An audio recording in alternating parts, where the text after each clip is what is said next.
Hello guys! Hanap nyo ba ang ukay-ukay? Dito lang yan sa amin, sa Signal Village, Taguig. Ayan guys, so dinudumog ang ukayan dito sa amin. Malaking ukayan dito sa Triumph, malapit sa Triumph, near Jollibee.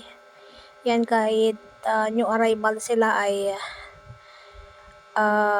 dinudumog talaga yan guys, kasi ang habol nila dyan ay ang branded. Madami kasing branded dyan na damit.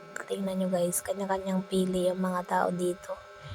Mag-start kasi yan sa price na ang pantalon nila dyan ay sa pag new arrival talaga, yung first day ng new arrival nila ay 200 pesos.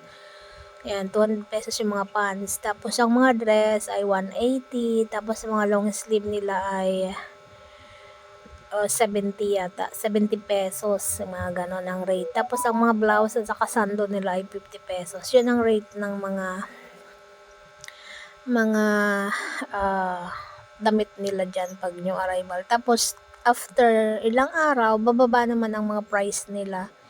Bababa yung mga price nila yan. Mag-start sa 100, all items. Then sunod, maging 50, ay 80, tapos maging 50, tapos maging 35, maging 20. Ayun ang 20 yung pinaka-last nila yan. Yung imagine niyo guys, sa laki ng ukay-ukay na to ay nauubos talaga yan. Kunting-kunti na lang.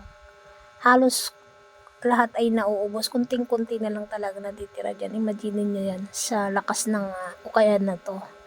So marami talagang pumupunta dito at dyan din ako namimili at ng aking mga damit. Tinatsambahan ko lang yung nasa 50 pesos na sila, ganyan. Napadaan lang ako dito at bilinag kung gaano ka-eager yung mga tao dito na maghanap ng branded na pants. Ayan, pants, shorts, madami kasi talagang nahalo dyan na branded na mga items, no. Kaya yun ang habol nila dyan pag new arrival.